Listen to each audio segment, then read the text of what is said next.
computer. And you have like thing on the computer. They were all It's a program that runs games, computers use What I like this last 4 pages. I think once you break it down, you're okay, but then just the chapter was so. You don't know. I don't know how. Like I haven't heard.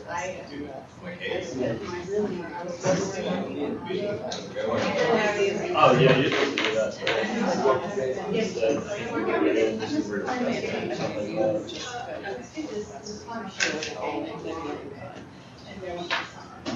Just rather than somewhere. Just better. Maybe. I've gone pretty much non-stop since Is it just mental on Facebook? 2 years and both summers. Did you check Facebook? Like, I think it's his last night, so. About the And then attentional. last semester, I just saw it.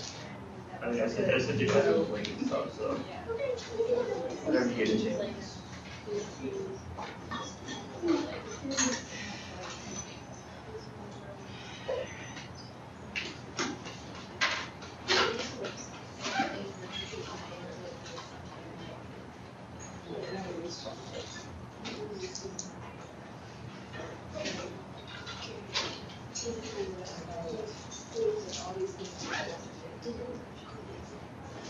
Yeah.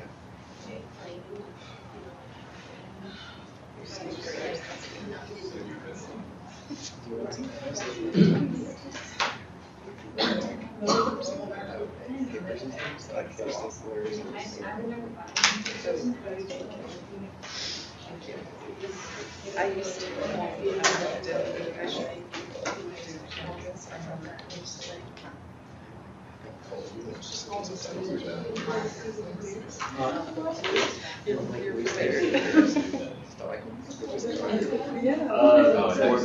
About You were talking really quiet.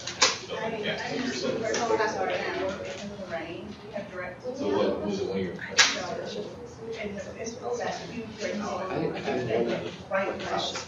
Yeah, I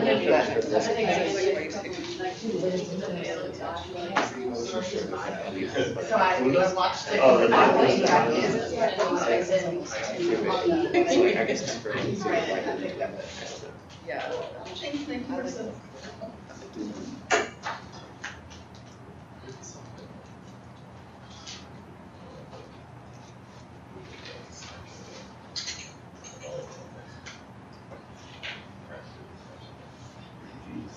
a lot of space there.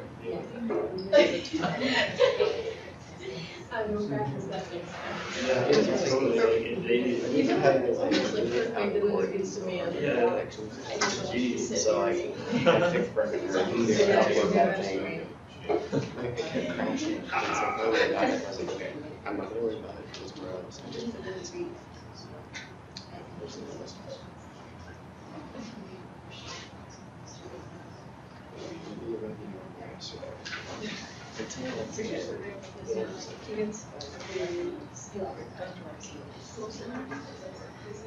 He's a character. But he really is. He just says he doesn't do job. Yeah. Yeah. more 5 hour energy. It's not yet. Look at it. Yeah. No. Have you? Regular rhythm. Oh, regular.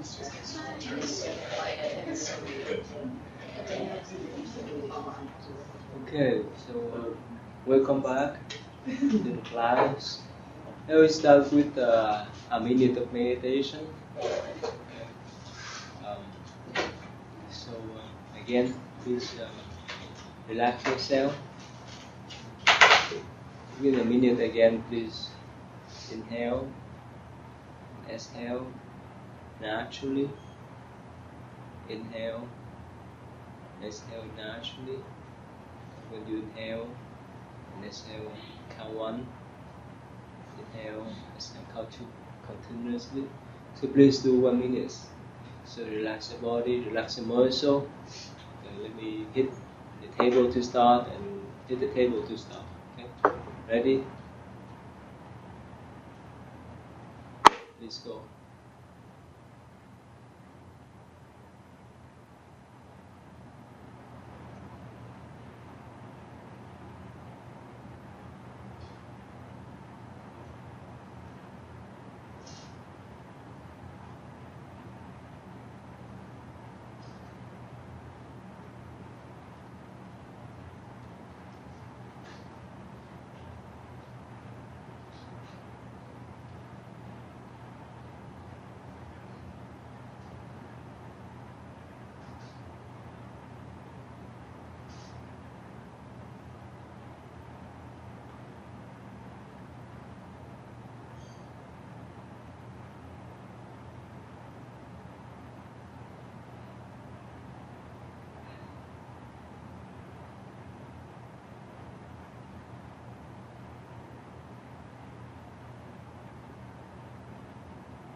Okay, thank you. How many? 7. 12.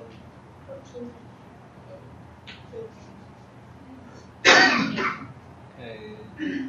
Did you miscount? No. Oh, good. Did you miscount? That's good, right? 1 minute is easy, right? Now, next week I will talk more about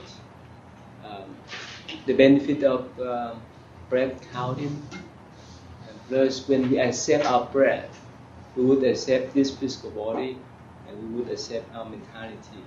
And when we accept ourselves, it's easy for us to accept others. And when we accept others, it's easy for us to accept everything that comes to us. It starts from our breath. It's so beneficial, you see. Okay, anyway, so let's start the class now. So you have any problems to upload the assignment on the canvas? It's easy, right? Yeah, it's a lot easier than Really? Okay, it is similar. I spoke with Miss Renee from the teaching assistant over there in the library, and she said that many people complain and ask about canvas. She said, well, like you drive a car, you may drive Toyota, Chevrolet, and so forth. Function is to drive, to commute. So there's the canvas and the on course. Anyway, so how is the assignment? Easy? Kind of? Okay. And do you need to read a lot of articles, or you have sufficient information for you to write? Okay, let's start with discussion here. So today, second day, we again talk about introduction to mindfulness, and we have 1A, B, and C. So beside these items, these articles, you have plenty of information that I've uploaded on the file folders, as well as the external resources, right? Okay, let's start with, let's go back here.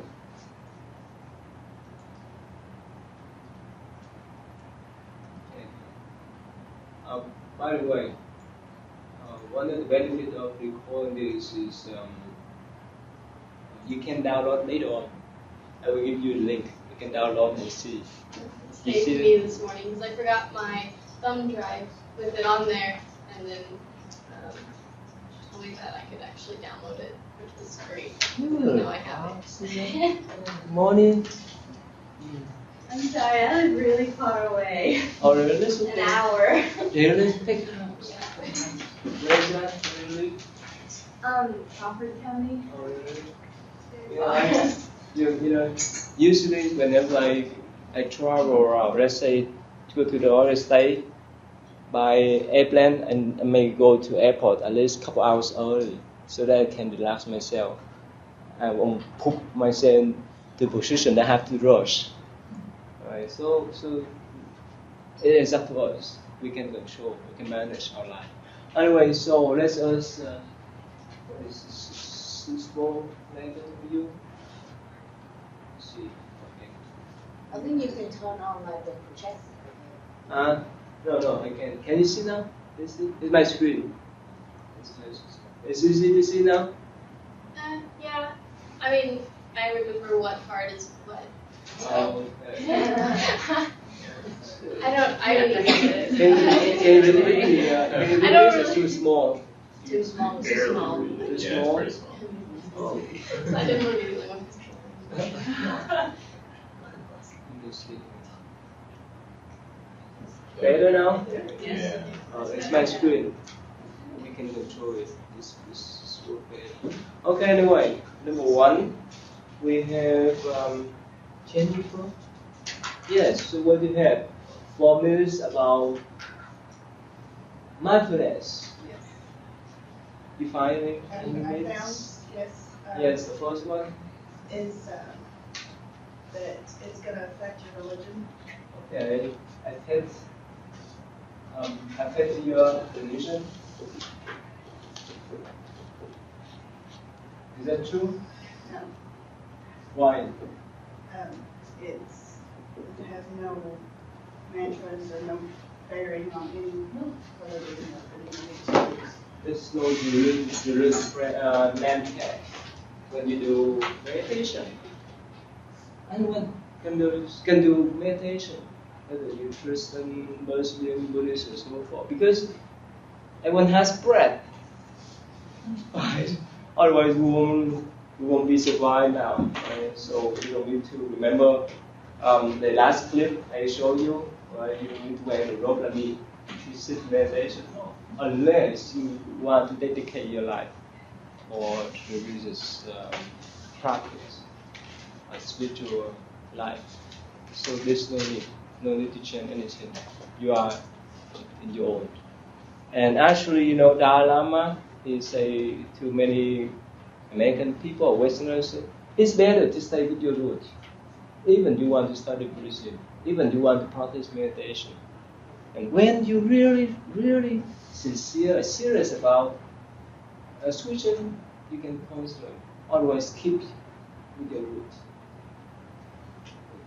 So, of course, many people, when they see me walking around campus or teach the classes, then they think that I come here to convert people. No, that's not my focus. To share, of course, to share the idea, Buddhist idea, meditation practice. Okay, so how about number 2? That only that is esoteric, that only certain people that are born with the skill can do it. Only some people can do, right? Is that true? No, Why? because as you said, everything has breath. So Yeah. Everyone has breath. Not because of me, because I'm Buddhist monk, I do meditation better. No. I have to practice many years. And anyone can do those. I can do practice. Number 3, please. that if you're restless, you also can't. If you feel like you're restless and can't sit still, If you feel restless, you can, right? You can meditate, right? Is that true? Why? because the act of doing it helps calm the restlessness. You see, actually, one of the problems when we deal with meditation is restlessness. Has been we play around with our mind, our childhood thought. And another one is sleepiness. We deal with that. This happens to everyone, even me. And the last one, please. That it'll extinguish your ambition. cut off your Ambition. ambition.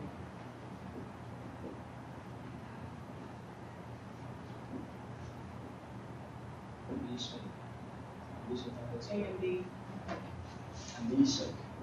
T-I-N-N. Yeah. O-N. Oh, ambition. There's an A and a B. Oh, okay. A and B. Okay. Yeah, sometimes we misspell too. Is that true? What? Because by being in the present, you more focused on what your goals are. It enhances our life in every aspect, and it enhances the energy to do things that you want to. And thank you for sharing this for men. This for men myth. You read this from this book, is that right? Yes. Oh yeah, this is article. This is really good. Yeah, this is a myth. Practicing with conflict with my religious belief. I'm too restless. If I practice mindfulness, we put fire ambition and productivity. If I practice mindfulness, well, this will be so upsetting that I become paralyzed with fear.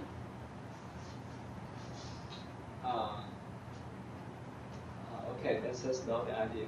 Okay, the last one. What do you think? I will become paralyzed with fear. What do you think? I didn't quite understand what. I understand. Let me put it this way. Normally, we consume about food, drink, clothes, cars, jobs, money, and so forth, right? But when it's time for us to recognize our breath, it's time for us to recognize our mind.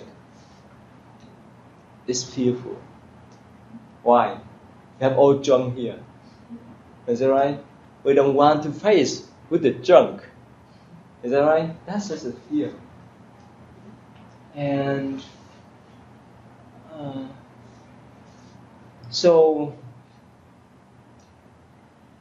but mindfulness trains us to face with them in a natural way, to accept them as the way they are, not to fight with them or not to run away from them. Remember? Let me go back to the three components, remember, of mindfulness. The first one, here now. Yes, second, awareness. The last one, acceptance. They work again, acceptance.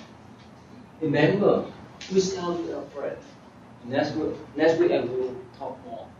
When we accept our breath, whether it's long or short, deep or shallow, we accept ourselves physically. And when we have that type of awareness, soon later we see our breath, our thought, it will come up and down. Our thoughts like a wave ocean. Is that right? Is that right? Sometimes we're up here, sometimes we're down here. Sometimes we're so happy, so excited. Sometimes we're so depressed. It changes movement by movement. So if we don't accept, what happens if we don't accept ourselves? Of course, most of the time we enjoy that excitement, right? But we may not accept what's going on down here. What happens then?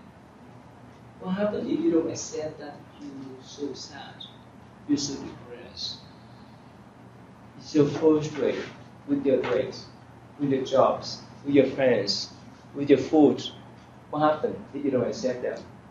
You get stuck. You get stuck. Yeah, you stop there. Soon later, you have to confront with your demon, the demonic mind. If if you accept them, oh, okay, I know that I don't want to eat that kind of food. It's okay, I know, right? I don't need to run away from it. I know that I don't want to see that certain type of people. That's okay, I know.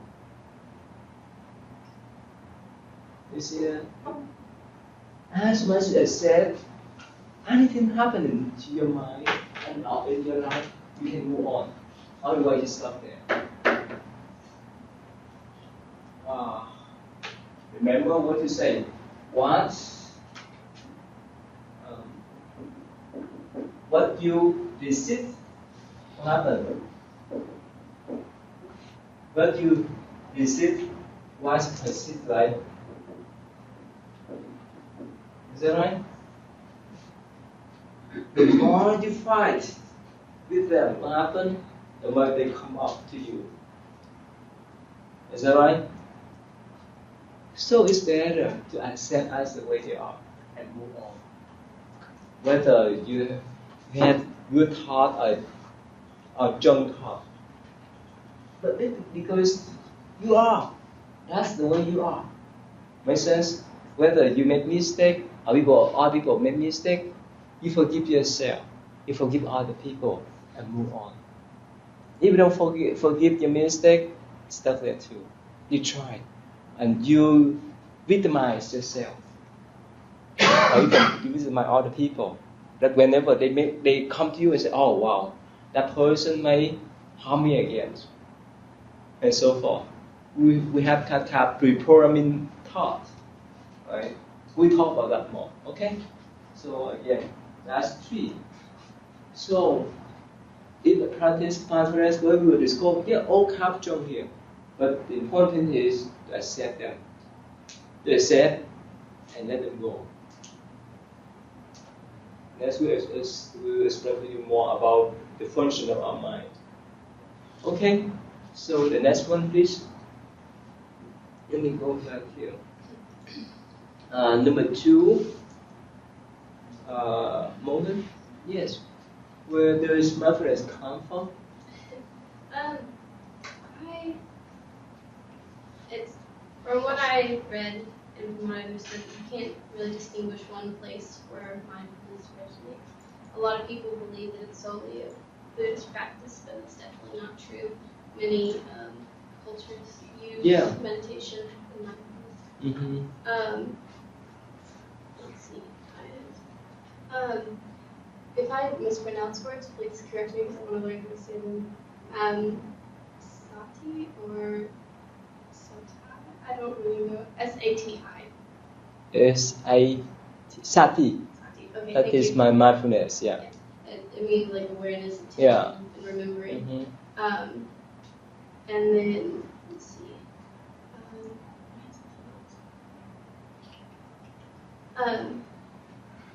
Even like before people used mindfulness in Buddhism, there was the Indus Valley civilization.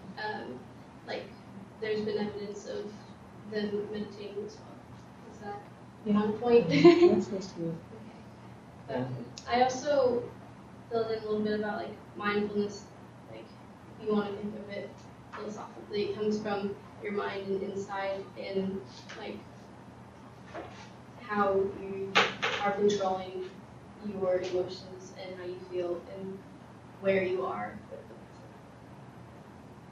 Okay, thank you. So this meditation general timelines, I guess from some sources, it's for 15,000 years. Way back then. You know, have you learned anything about world religion? You're shaman, right? Shaman is the one who practice all kind of religious belief or tradition. In Syria, North, South, America, Mexico, Africa, Australia, Indonesia, and Asia, everywhere.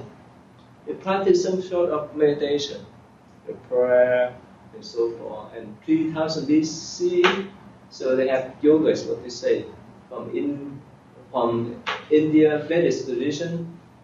Anyone of you practice yoga here? Oh wow, many of you. Wow, okay. That's great. That's a place. Like last time you say, right? You can incorporate yoga and meditation. Now yoga is so popular.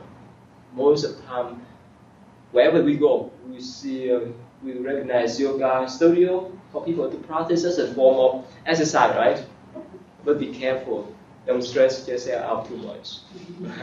And you can incorporate yoga practice with meditation. This is so beneficial for both physically, mentally. Okay, and high century BC. Let's start with the Buddhism. Samatha, vipassana, and Buddhist class we talk about that. And from time to time we talk about that too. Samatha, that means concentration. Focus on one thing. That means samatha. Vipassana means a series of concentration, or what we call, you can say, mindfulness. Okay, we talk about that. We start from Buddha, Zen. Now we have Zen iPod, right? Okay, Zen. Okay, now this at the same time, Zenism, they practice some sort of meditation too. In 4th century BC, yes, Taoism, they put all kind of Qigong, here Qigong, Tai Chi, you know about that? Nikon, and so forth. It's some sort of soft martial art and breath control and so forth. But their purpose is quite different from Buddhist purpose. And the 1st century, the system of contemplation, centered prayer, right? Just prayer and so forth. 1st century Judaism, this meditation in form of Abraham and so forth. And 6th century Islam, this is impression upon universe. 15th century the Sikh practice the Siman. 19th century the Baha'i daily reputation. 20th century transcendentalism. You know about this? No.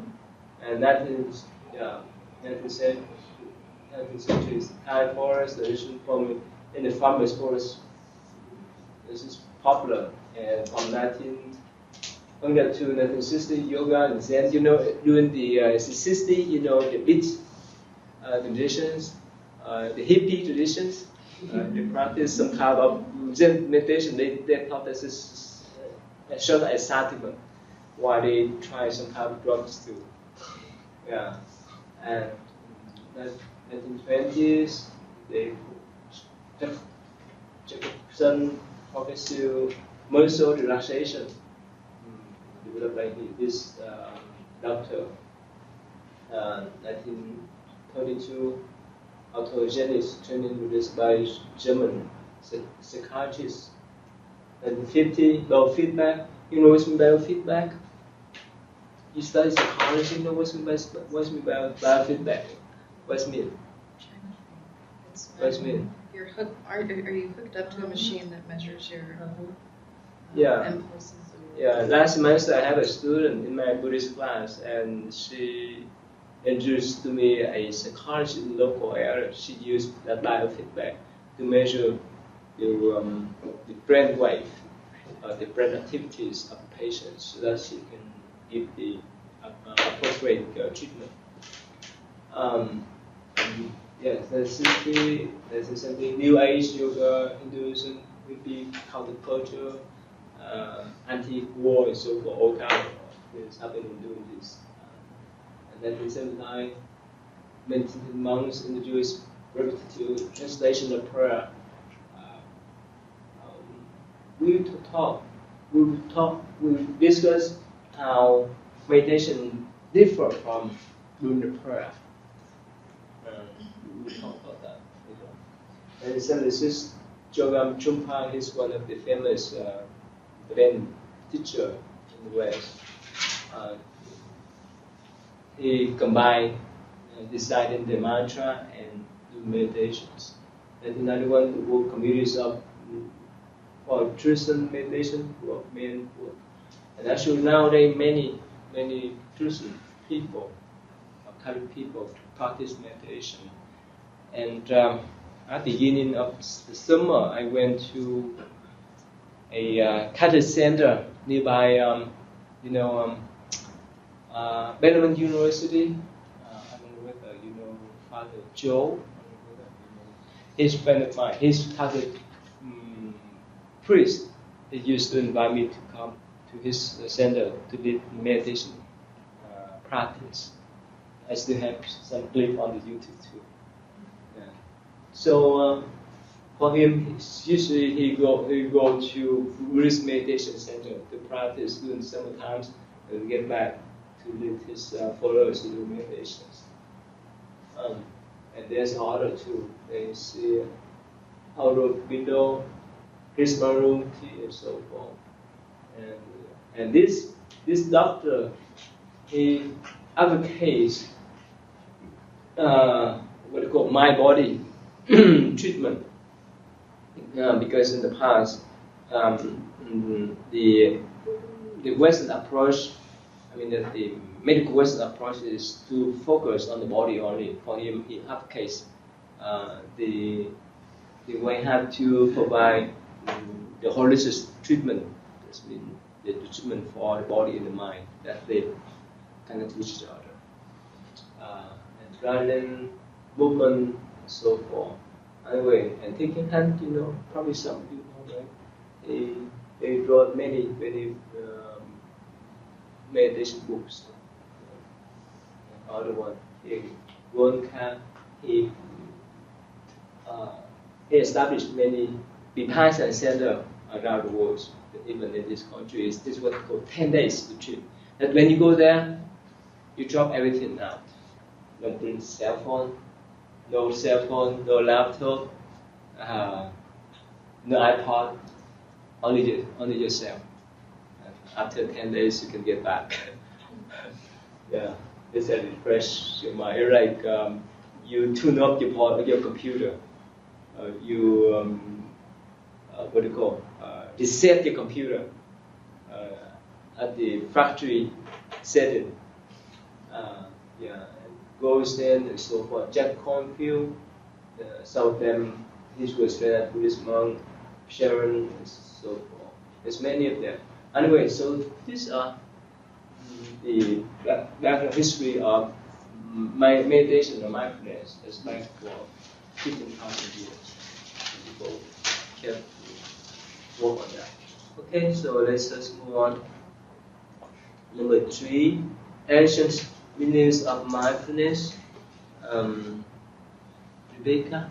Yeah. Yes, what do you have there? Well, I mostly wrote like a personal response, but when I looked at the definition, this simple definition of what the ancient meaning of mindfulness is, it mentioned awareness, like we have.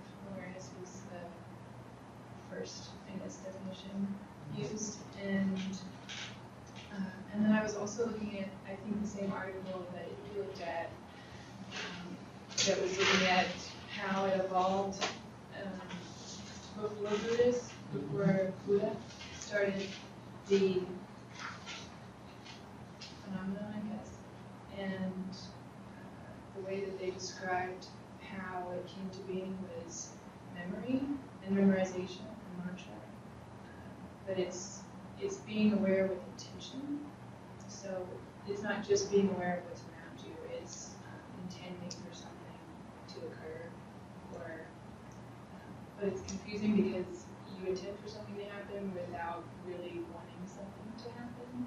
You don't do it with an outcome in mind, you do it to do it.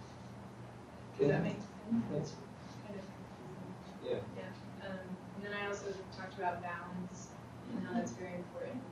And they didn't really mention it, but it was kind of an implication that balance was really important. So one of the quotes I found that was important to me was in the mindfulness history link that you have. And it says, if in meditation we are being self-critical, we may want to add a dose of compassion.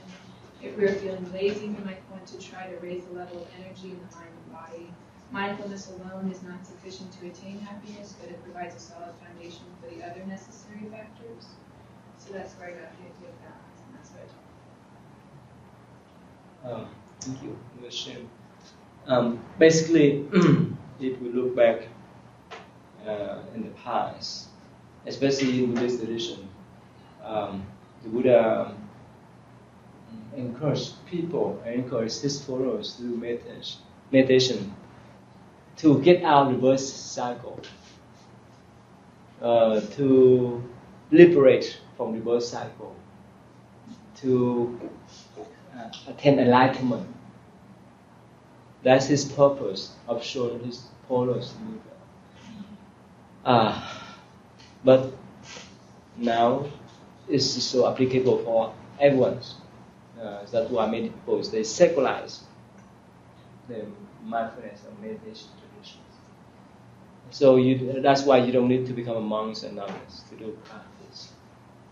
But in the past, especially in Buddha times, he provided this kind of tools and techniques to transform the mind so that you can transcend your normal mind into the enlightened one. That's the purpose.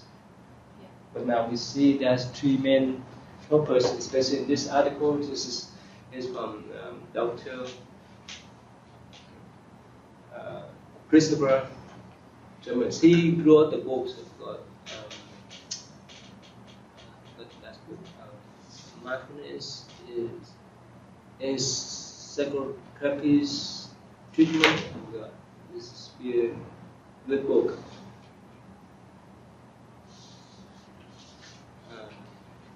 That's here. The short definition, can you see?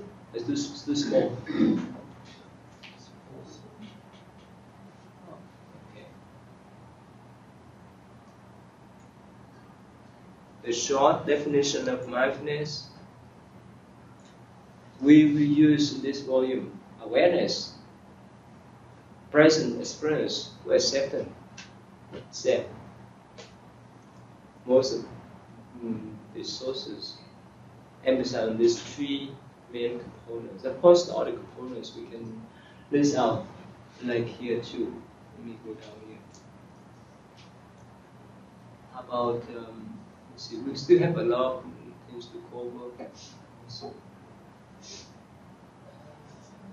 is the screen too small? Inconvenient. All right, here. Here. Beside these three components, there is many different definitions and many different approaches that when we do meditation. First one is vertical. Can you see? This small? Sorry. Put it up on this more. Okay. Is better now? Yeah. Non-conceptual. Mindfulness is awareness without absorption in your thought process. Non-conceptual. Understandable? What's mean?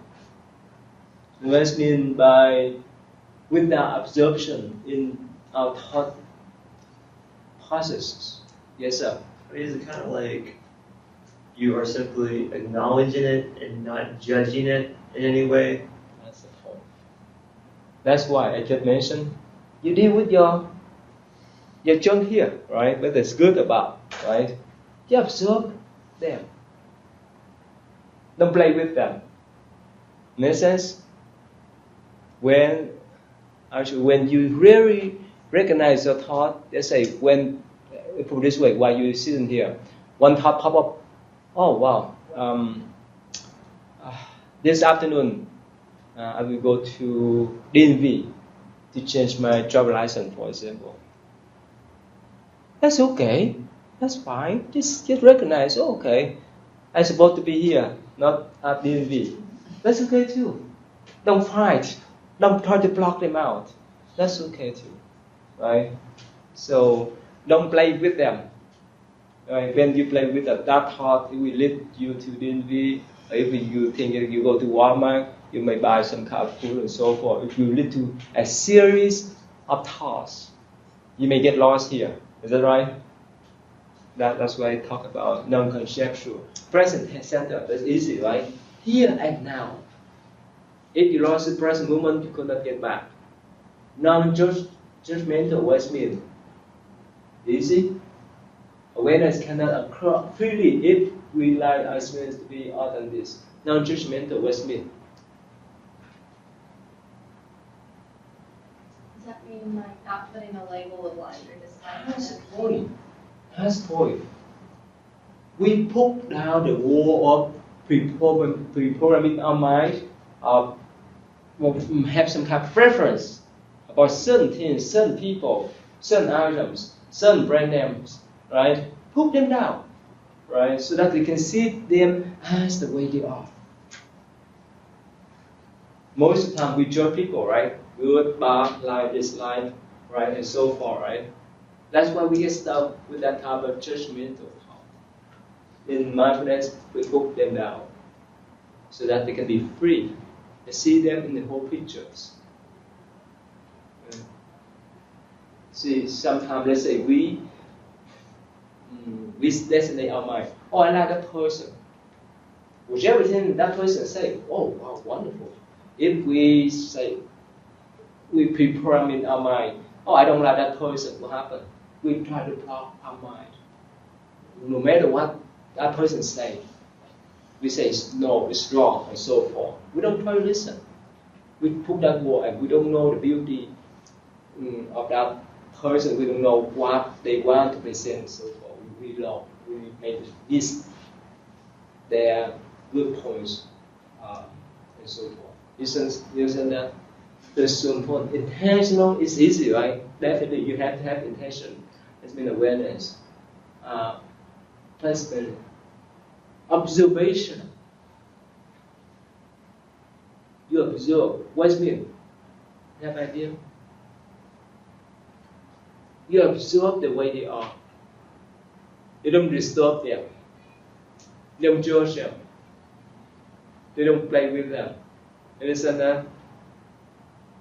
Like just give an example. When you sit here, your thought may think about what we talk here, or your thought may lead you go back to your house, your door, and so forth. You recognize, right? And let it go, and be present moment here to participate in observation of the class, other people, explanation, and presentation, and so forth. Non-verbal. This one is so important.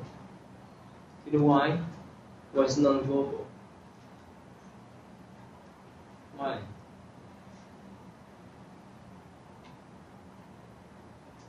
Okay, now, let me put it this way. When you engage in any kind of serious relationship, right? Probably most of you have that kind of experience, right? And when you look at that person, only both of you know. Is that right? Without saying a word, when you look at his or her eyes, you know what he or she wants. Is that right? It's go beyond the word. It's go beyond the expression. Is that right? Because you know that person well. With a gesture, with a facial expression. Let's say if you do something and that person may not like, and you see, the redness of his face, and you know, he or she would not approve you to do so, right?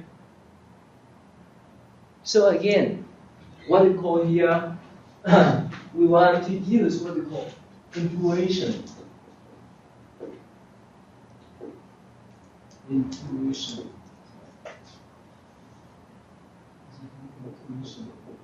You know this word? It's go beyond the word. It's go beyond language.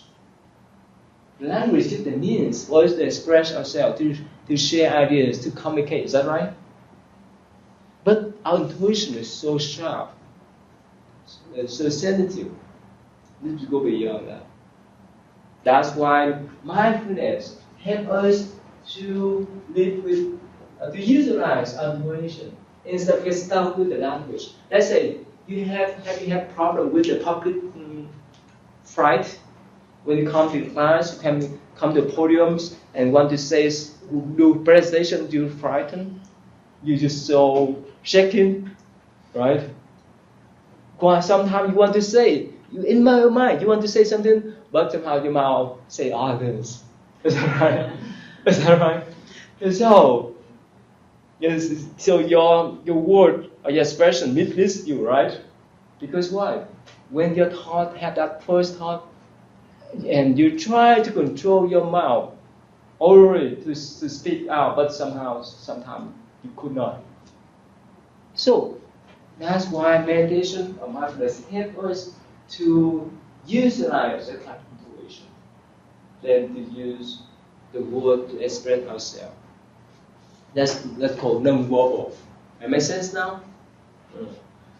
Okay, now next one, exploratory. That means you explore for things, you recognize things, you find things out, you discover things by yourself. What does it mean? You have any idea?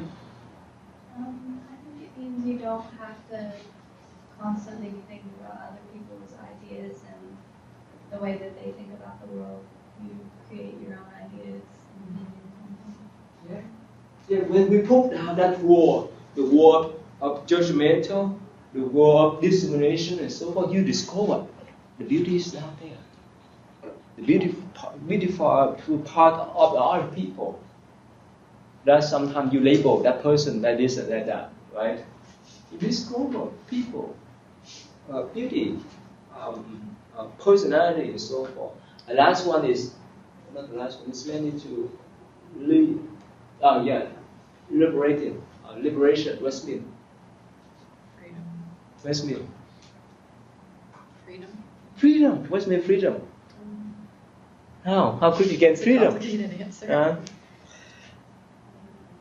By being in the moment, you're not dealing with the things that happened in the past. You're not worrying about what's going to happen in the right future. here. Yes. We talk about yesterday. Future. Yeah. What happened? You free of fear. Right? Of your own demon. Is that right? You're free of anxiety for your future. And that's why you can enjoy this moment of life. It's not the promises, but when you do it, you could feel that. For me, I have to take care of now 5 Buddhist centers. I already study. And of course, I'm teaching 3 classes here. And besides us, I teach many people, including monks, nuns, and lay people and so forth. So many responsibility. But so much responsibility, but I can manage because listen, I try best to live here now. What happens if we start with the past? What happens? We think too much with the future. When we worry about, right, let's say in your case, your grades, your jobs, your relationship, what happens? You may not write that paper properly. Is that right? It's happened. So again, you can be free from that sin. So that's why meditation helps us to do one thing at a time instead of doing what we call multitasking. To be here, to enjoy this present moment. Okay? So that's just the general idea. We'll discuss back and forth this idea again. So let's go back to number 4, the modern interpretation and application of mindfulness. Number 4, Jessica. Yes, what is that? Well, I thought before I even started reading the articles that it was important to understand the modern world in which we live to properly define a modern definition of mindfulness. Okay. Just to give it context, for me, I'm always doing that. So, I mean, on one hand, you have like a very hopeful sort of we're so technologically advanced now, we can do almost anything. We can connect so easily with the other side of the world if we wanted to.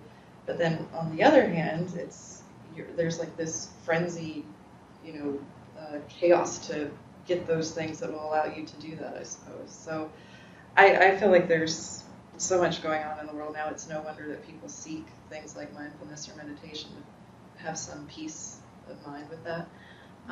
And from what I read, I think it was Article 1B, mindfulness now, like we've been discussing, is becoming like a really psychological tool or a therapy. And I think it said that a lot of therapists are prematurely ascribing it, or so it's like a quick fix is what I read, is what the author said. They're basically telling people to do it, but they're not addressing the self-acceptance and the understanding portion of it as much. So I guess that's problematic. But let's see, what else did I have? The one thing that was interesting too is that along with the terms we already have, the here and now, the awareness, and the acceptance, I remember reading that terms like non-judgment and compassion are starting to be applied, and that reminded me of, I don't know if you guys know psych, people might know Carl Rogers, the humanistic approach to psychology is very much like that, where a client will come in and he'll basically not let them do most of the talking and just ask them questions and not judge them very much. So if it's anything like that, then that would be exciting. But that's kind of what I took it to. So some of you be psychologists soon. Remember, you need to take a mental garbage from other people. Can you recycle that? It's not easy. It may be burn you out too, right? If you don't know how to recycle your mind, make sense?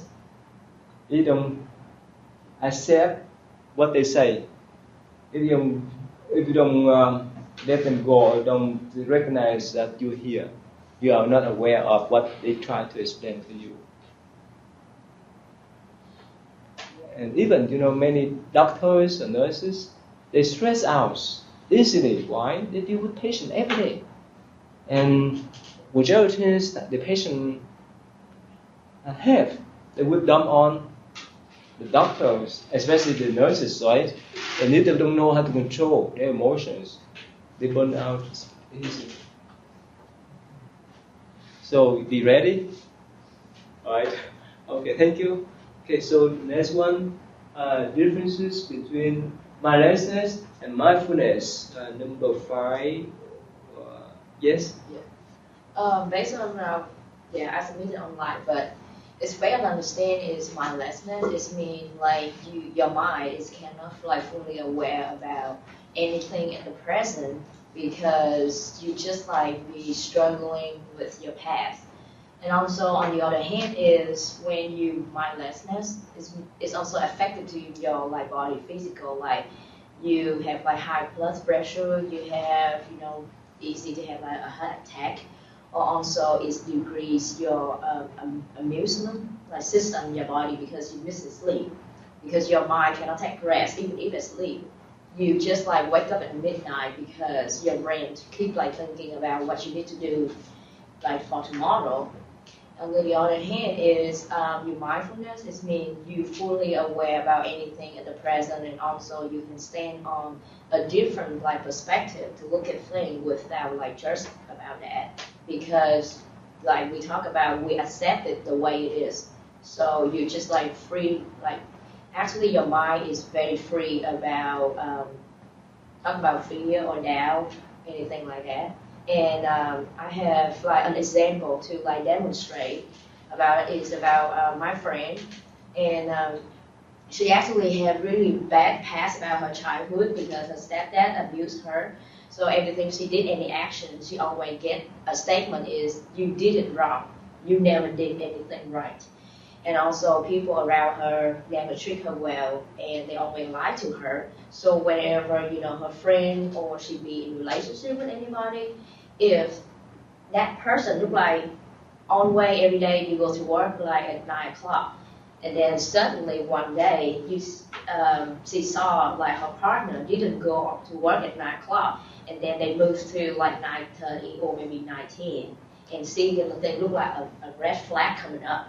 There's something wrong with that person. A flag. I don't trust this person. That is how, because he talked about like how the past is reflect on the present and the future, because he keep like just about that person, because he think about that person is going to be look like everybody else, in the past. So I think mindfulness is very scary. Thank you.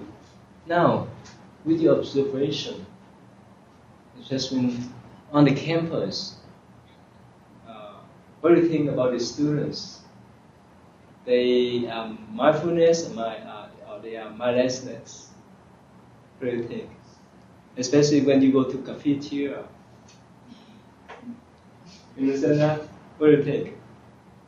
Well, when people like just walk around looking at their phone, it's very mindless. It's just kind of like I don't know what to do with myself right now. I'm going to like look at something to just numb my mind.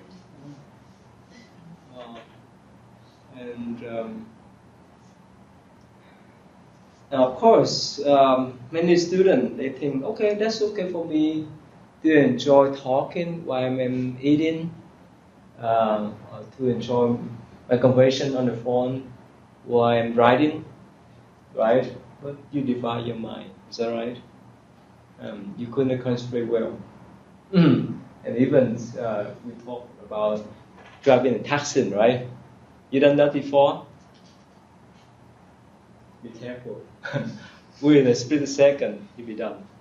So anyway, so many of us, not only students, but in society nowadays, like you say, as we so mindlessness, so we don't pay attention much of things. That's why we miss here and there. We rush in this and here. We rush through activities without being attentive to them. We rush the class, right? Right. So that's why I told you, if you want to have peaceful mind and clarity in your mind, take time. Take time to drive. Take time to walk. Take time to eat. Of course, in order to have that kind of opportunities, give yourself some space. Sometimes, don't put yourself in a situation that you have to rush to the things. So you have your choice. Breaking or spewing things because of carelessness, inattention, or thinking something else. Of course, if you have laptop, be careful, right? When you hold and you don't know what you're doing, you drop and that's done. Your iPhone too, iPad too, that's right. Fail to notice the feeling of physical tension or discomfort, that we don't pay attention much about this, whichever thing we have here. Our own feeling. But many times, we ask people, we complain, you don't know my feeling. Is that right? Is that right? But basically, we don't know our feeling. How could we expect other people to recognize our feeling? Right? Especially when you are in a relationship. Be careful. And forgetting a person's names almost as well as we have heard of. Does that happen? Right? Because what? We have all kind of thought going on. So this is supposed to forget this. Have you ever had this kind of experience? You hold the keys here and you're looking for the keys. Is that right? Is that right? That's called mindlessness there. Right? It happens. That's why be careful. You may need to have the spare keys in your pocket and somewhere else when you hold the keys and look for it. Okay? And finding ourselves preoccupied with future plans, we know that. That's why the problem comes from. Snacking without being aware of eating. Is that right? Right? We eat and we don't know what kind of thing we eat. Okay, anyway, this is a lot of things. Again, tonight is what's meant by mindlessness. Okay, now let's go back to number 6. Kristen, what do you have? Well, I got some information from one of your sources, and then I found a couple other ones. But a lot of the stuff that I found was physiologically we can reduce stress, which is like a psychological thing. But by doing that, like through our breathing, we can reduce our blood pressure and our blood sugar, inflammation in the body, cortisol and cortisol levels, and it actually has been shown to increase gray matter in the brain, so we actually grow brain size. And I think one of the most interesting things I found was that we can actually reduce pain and mood disturbances in cancer patients. I think there were like 75 females in this meditation study, and they split them up between people that would meditate and people that wouldn't. And there was a 31% decrease in stress symptoms, which so reduction of blood pressure and all that kind of stuff. And then 65% of the meditators had less mood disturbances, so that they just felt, more light and free. And with the cortisol and cortisol levels, that has an impact on our weight. And so whenever we're stressed out, our body holds on to fat so that we are prepared if we're about to, die. It wants to have as much energy as possible to store, so then we gain on this, we hold this weight, and then that makes us even more stressed out. So it's this cycle where you're adding on weight and you can't keep it off because you're stressed out all the time. So through meditation and stuff, where we learn to let go of the stress, we're able to control our weight and pain and blood pressure. I mean, there's a lot of stuff you can do. Yeah, so thank you. So many people have some problems with obesity, right? The more stressed they have, the more they eat. And this cycle, there's no way to stop. And it's all kind of stresses, all kind of problem physically. Let's say the older you are, the more problems you may encounter, right? So, and look at this. Just look at as we live here now. It's easy for us to let go of the past and future. When our mind more peaceful, our body more healthy.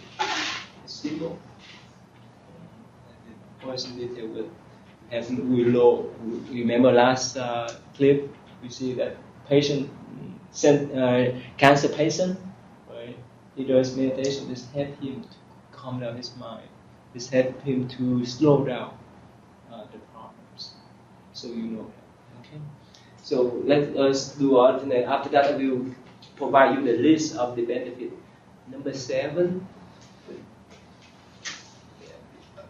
Yes, number 7. Yes, what do you have? I wrote mine from more of a personal narrative standpoint, but let's see. I said the human mind's just not built for multitasking. I know a lot of today's cultures has a lot to do with multitasking, and they make specific things for it, but it's actually impossible to give 100% of your attention to even 2 things at once. You're going to miss out on something on both sides either way. And it's just important to take one thing at a time. Like if you don't need to be on your phone and watching TV and scrolling on your tablet and doing dishes at the same time.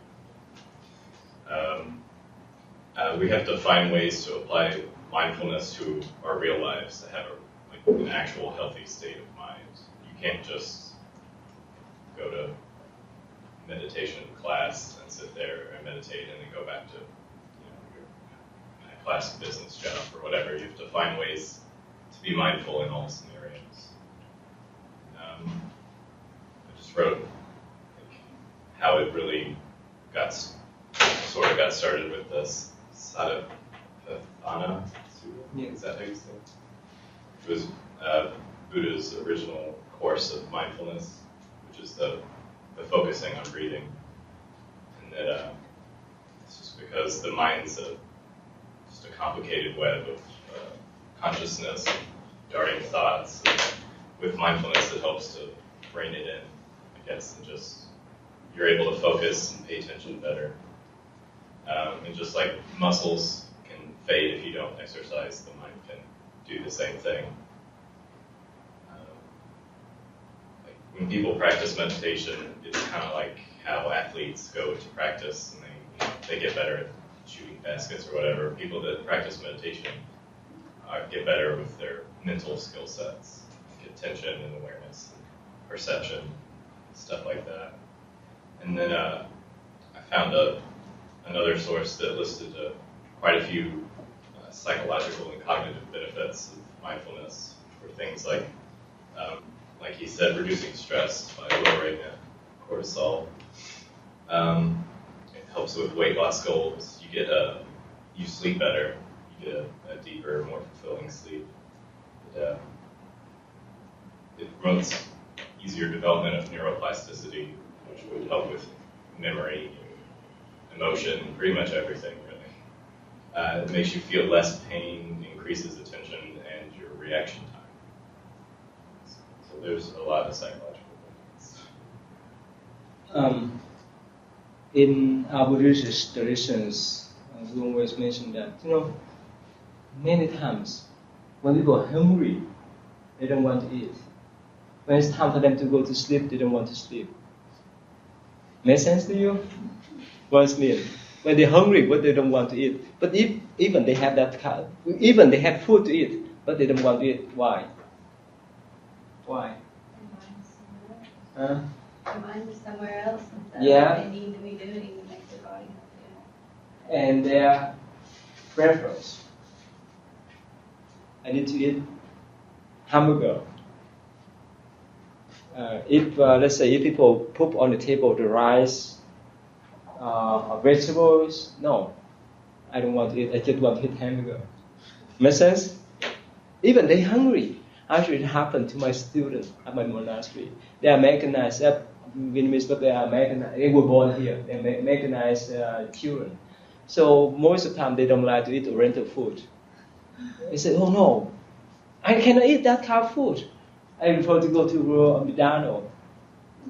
You see that? Even they're hungry, but they get used to kind of food. They have kind of preference, right?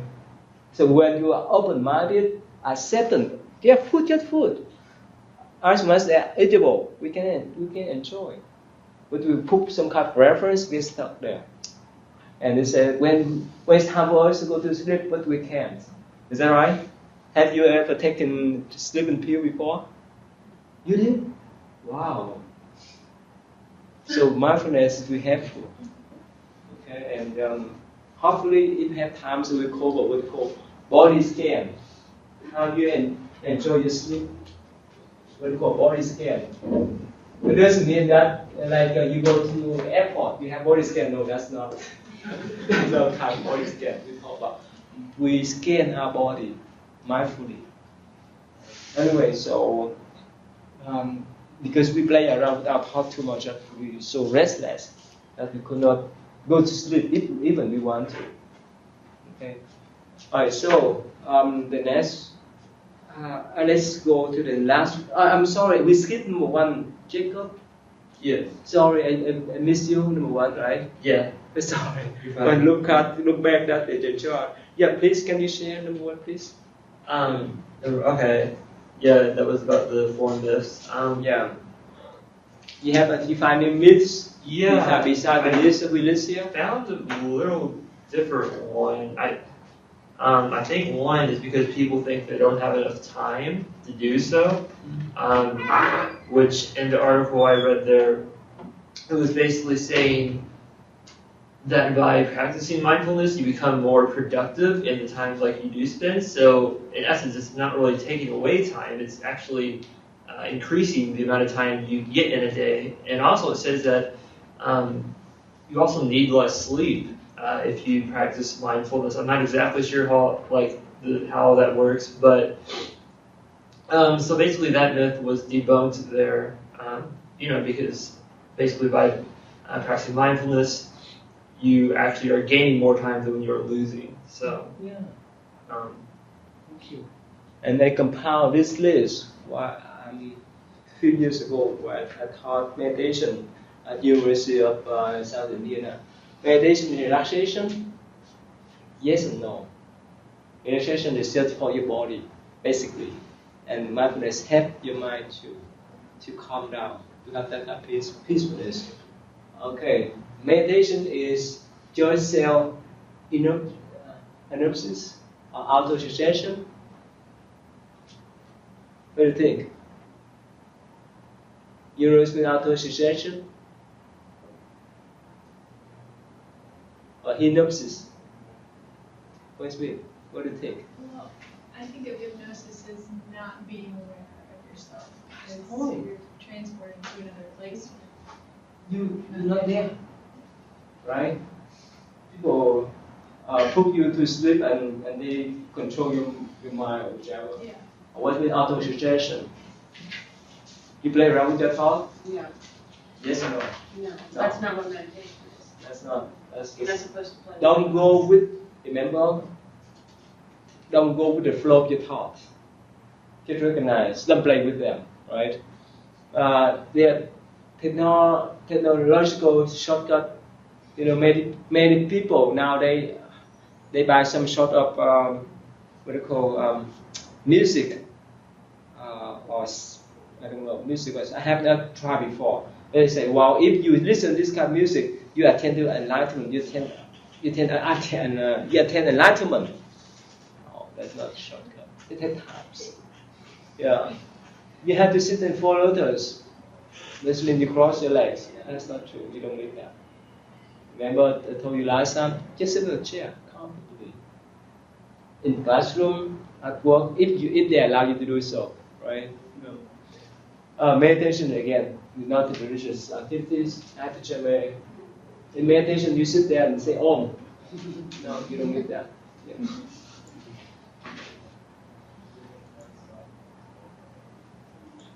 I don't know why I feel like, what's different is, like when I still live in my country, even if we like developing country, but I don't feel like really stressed a lot, like nobody have to put me in rush or nothing at all. Actually, like, even if, high school, we do a lot of work, like in 24 hours you have to study. We study even more here. So like actually like when I moved to here, I felt like I stressed. And I never know what is stress definition in my mind, in my life ever. Until like I moved here. And then I go out, I saw people, keep like picking something recipe very quick and then eat and then go to work and do everything like that. And then I wonder like why? You got already developed country, so why do you have to rush all the time? Why do you have to put yourself in stress? Because you gotta have money, but we don't have money, but why we don't have all that thing? And then I tried to figure out, so okay, what is a different right here? And then I saw it is because at here we're talking about you try to chase with your dream.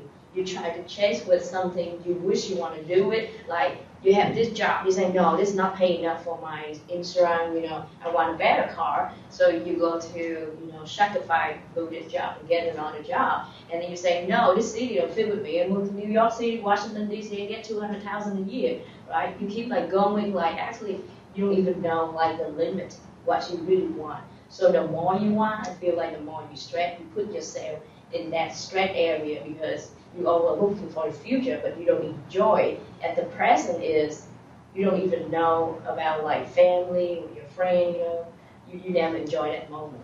So it's making me remind about the book I read in high school. They call like Every Tuesday with Morrie. Yeah, that's yeah, I remember that book because he had a cancer, and he tried to talk with his student is before.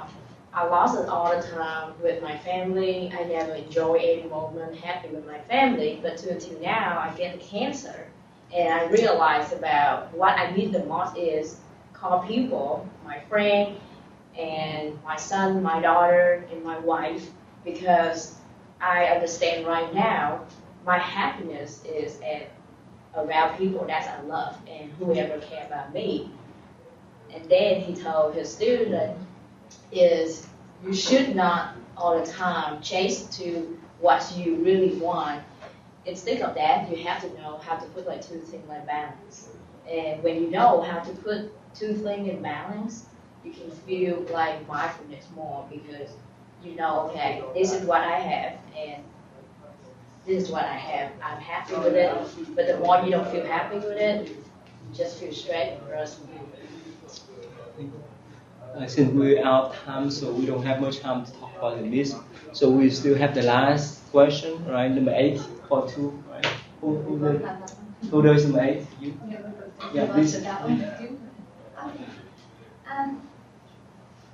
Well, I just talked about what spirituality is first, and it's just any meaningful activity or experience that causes you to feel peace or fulfilled in your life.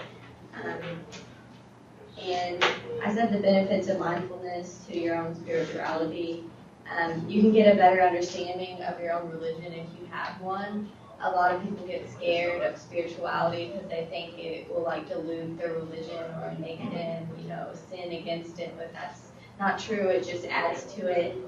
And I think that being mindful and being open-minded and learning about other religions, other practices, other people that are spiritual can help you a lot. And if you look at the teachings of several different religions, most of them are the same type of things, as in be good to other people, don't steal, don't lie, don't cheat, don't hurt other people. So we're really not all that different. And I think being mindful allows you to focus your energy and thoughts on the teachings and practices you believe in. So if you clear your mind of all the junk and all the negative emotions and thoughts, then you can learn and grow as a person. If you don't clear out the old, you can't bring in the new.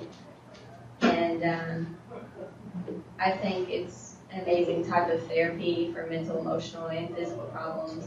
And I want to be a counselor / therapist someday, so I think that it would be really important, like she talked about, to employ that for patients. Sorry, I miss you on the camera.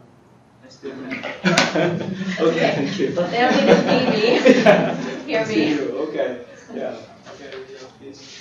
A lot of mine is similar to hers. However, I was thinking about the aspect of how she mentioned many religions all have the same sort of core principles. And one of those core principles is to transform yourself to be like either a god or a prophet or a teacher or a leader of some sort. Even non-secular spirituality, there's a transformation that is sought. So you can transform yourself to be from being, stressed out or impatient or judgmental to someone who's more calm and accepting, and you can still seek that transformation through mindfulness meditation, regardless of your faith or if you don't have a faith. Thank you. We have a lot to talk about, but we short of times. Let us thank you. Thanks for your sharing today. This is wonderful. How about this before we have one more plate, but let me show you this one here. I put online, I compile this list, the benefit of mindfulness to your body, your mind, and your spiritual life. This is the list, and you can see this is common list everywhere you find. Yeah, reduce stress, anxiety for your mind, have low blood pressure, get spiritual, more compassionate, self-awareness, self-acceptance, and so forth.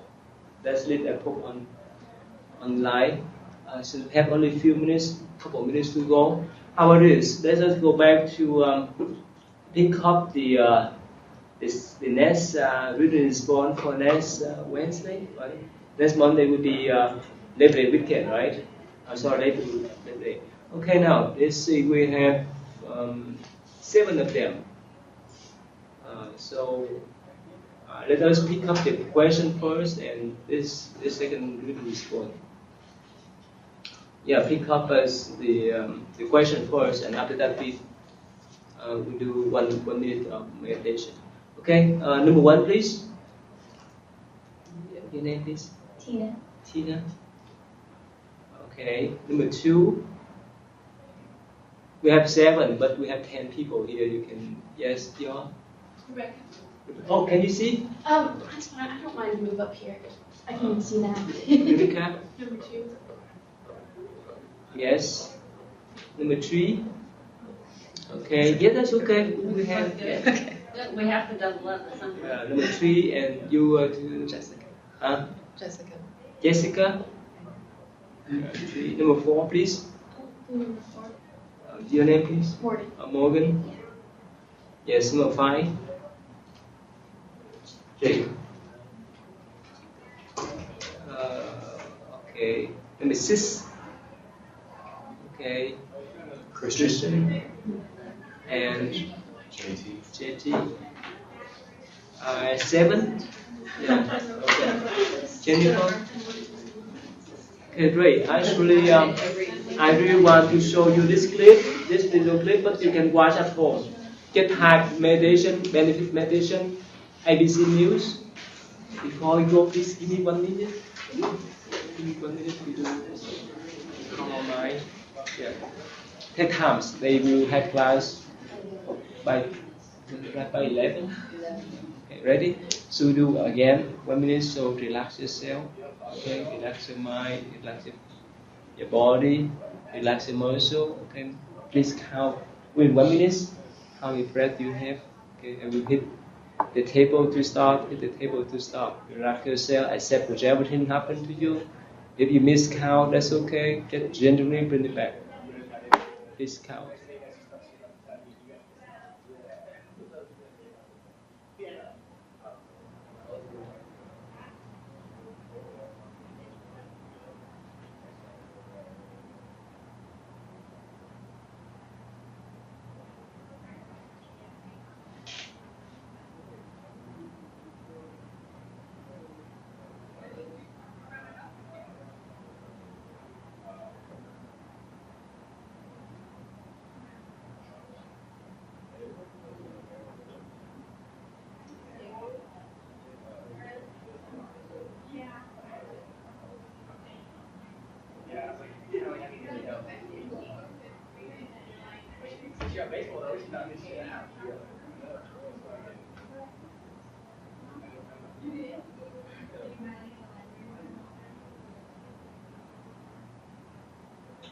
Okay, thank you.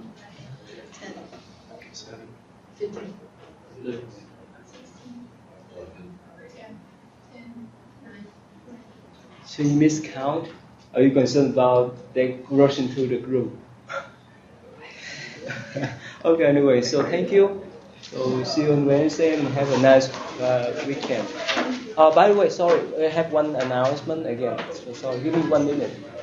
On this weekend, on Sunday, we have a special celebration at my monastery in Corden. If you want to go and observe, you can have credit. Otherwise, it's your choice. Okay, I have my address on my website. You can go if you want to. What time is this? 2 p.m. Yeah. Okay, thank you. We'll see you on Wednesday.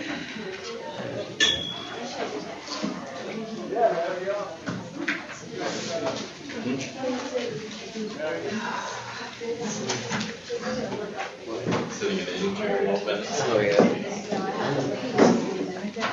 I like it.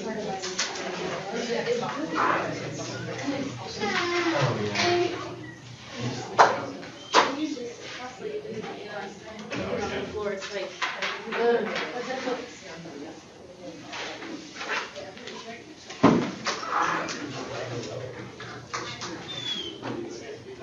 Anh kêu cái gạo này là mấy số 7. Số 7. Anh kêu cái gạo. Có không? Số 7, ok. Hey, how's it going? Hey.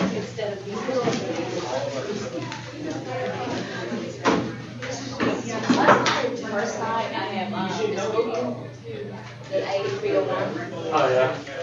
See?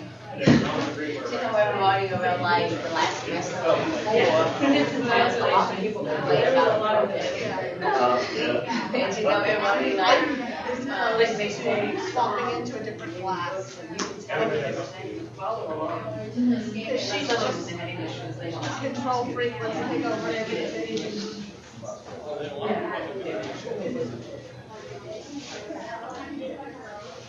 She's